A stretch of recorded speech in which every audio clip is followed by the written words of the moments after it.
Kita ketemu pada video yang kedua untuk activity diagram.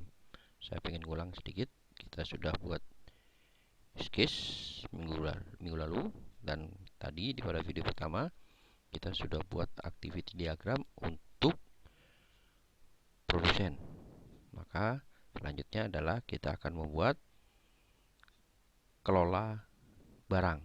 Yang perlu diperhatikan, kelola barang di sini tetap adalah ada aktor yang terlibat di dalam kelola barang, tetapi ada data yang terlempar dari produsen. Jadi membaca tabel produsen juga menyimpan ke dalam barang. Caranya sama. Kita perhatikan aja sih sebelah sini di kelola barang. Kita klik kanan, kita klik add, kita klik activity diagram. Kita kembali lihat lagi di sini, yaitu ada admin, hanya admin yang melakukan pengelolaan barang. Maka swim lane-nya yang kita buat di sini adalah tetap admin.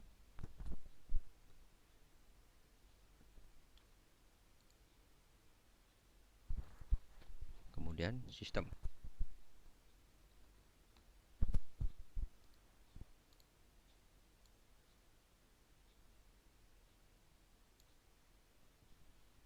Sekali lagi saya ingatkan, admin yang terpakai adalah admin yang terlibat di dalam sebuah use case, terutama yang create, read, update, delete. Nanti Anda perhatikan di transaksi, agak beda dikit.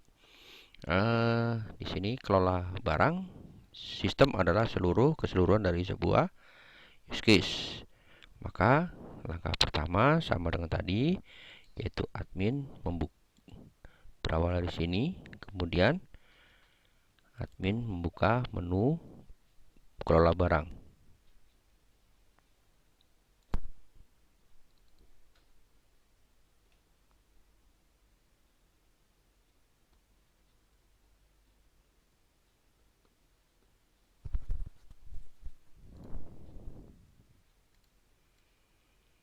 Kita luruskan ke sini, kemudian transaksi.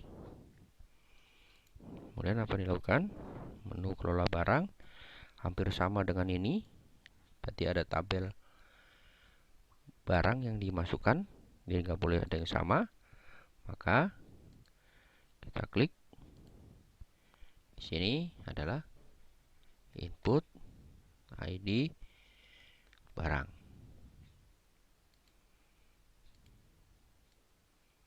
Input ID barang.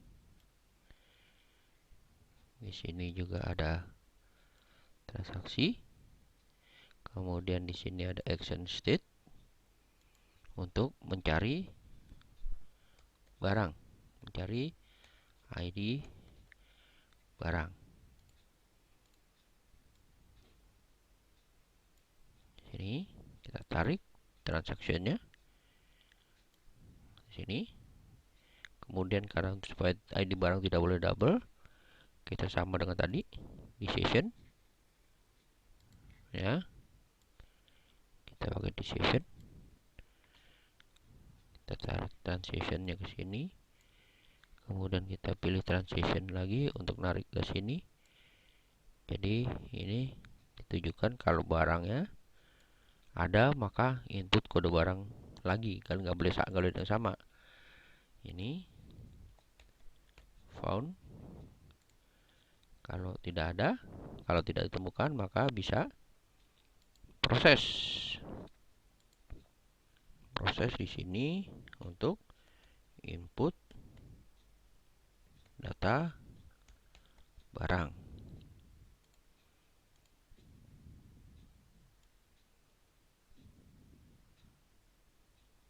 Input data barang. Kemudian kita tarik ke sini.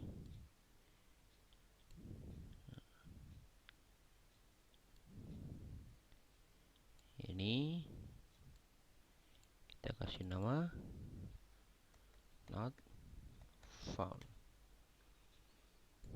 Ya, kalau tidak menggunakan input kode barang.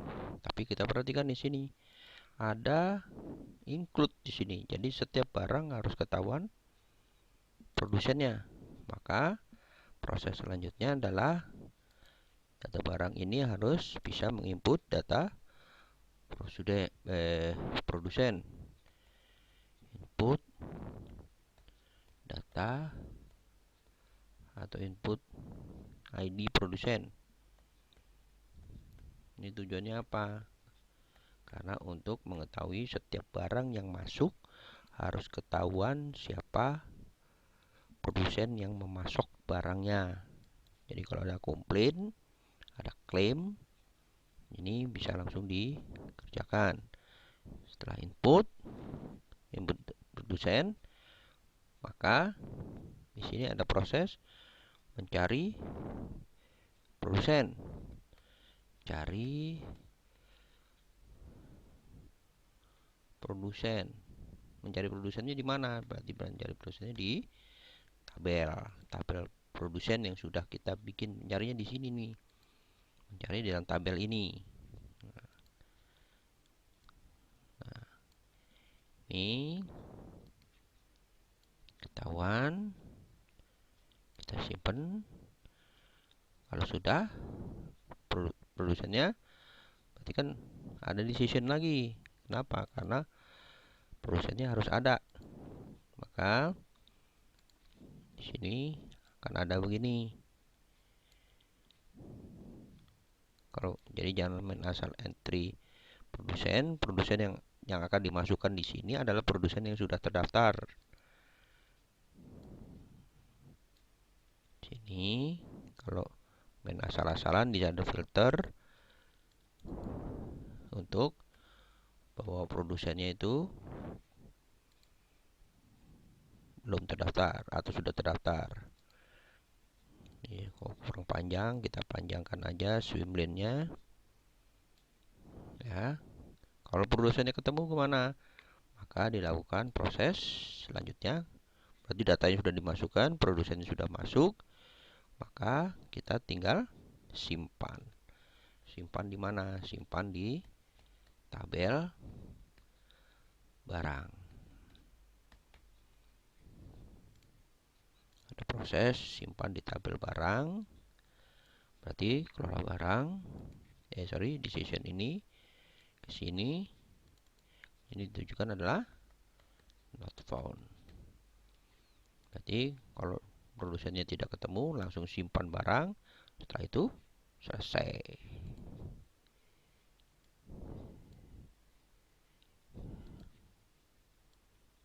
Nah, ini tinggal dirapikan. Kalau dia miring-miring garisnya tinggal digeser kanan kiri, bisa pakai shift.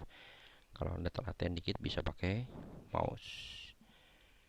Ini adalah tampilan untuk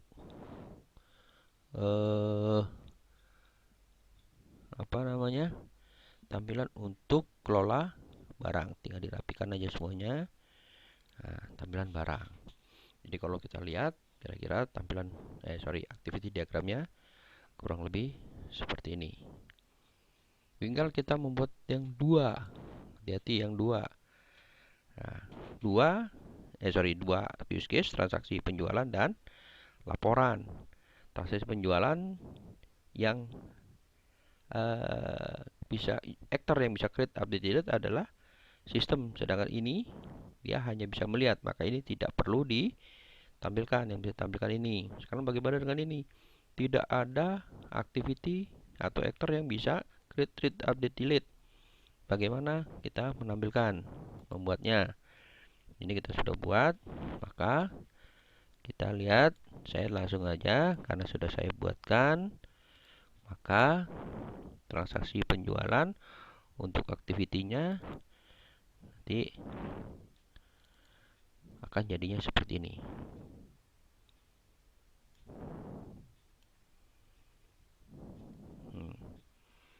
Aktivitinya untuk transaksi barang, buka menu transaksi, baca nomor transaksi, ya karena dia ngambil nomor yang paling akhir, dia tidak ada input nomor transaksi, dia otomatis increasing nomor transaksinya. Kemudian input kode barang, baca di tabel barang sampai sama dengan tadi ya. Kemudian kalau tidak ketemu input kode barang lagi, kalau tidak ketemu maka ada input dan hitung transaksinya kalau sudah disimpan. Ini untuk transaksi. Jadi tidak perlu saya jelaskan, tinggal Anda coba praktekkan. Ini untuk transaksi. Kita lihat bahwa di sini ada hanya sales, swim lane-nya hanya sales dengan sistem. Kenapa sales dengan sistem? Karena yang create, read, update, delete adalah sistem. Bagaimana kalau dua-duanya bisa create, read, update, delete? Maka kita harus bikin swim lane-nya juga ada 2 nantinya. Tapi sistem ini tetap 1 karena sistem tidak bisa dipecah. Ya, sistem ini kita buat 1. Jadi ini adalah hasil activity transaksi. Berbeda dengan laporan. Laporan tidak ada yang create, read, update, delete. Maka laporannya akan berbentuk seperti ini nanti. Nah, ini activity laporan, cukup ini saja. Ya, untuk proses laporan, tapi harus tetap kita buat. Kenapa? Karena use case-nya kita buat 4, maka activity-nya juga ada 4. Sekali lagi, ini ya, use case-nya ini adalah untuk activity untuk produsen, yang ini adalah activity untuk kelola barang, yang ini activity untuk transaksi, yang ini activity untuk laporan.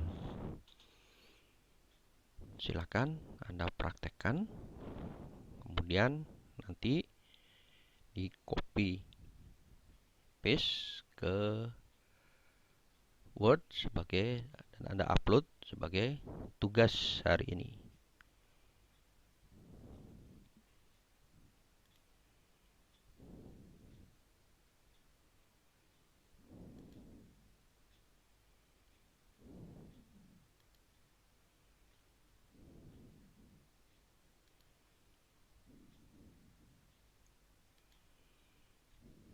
Oke, demikian pembahasan activity diagram.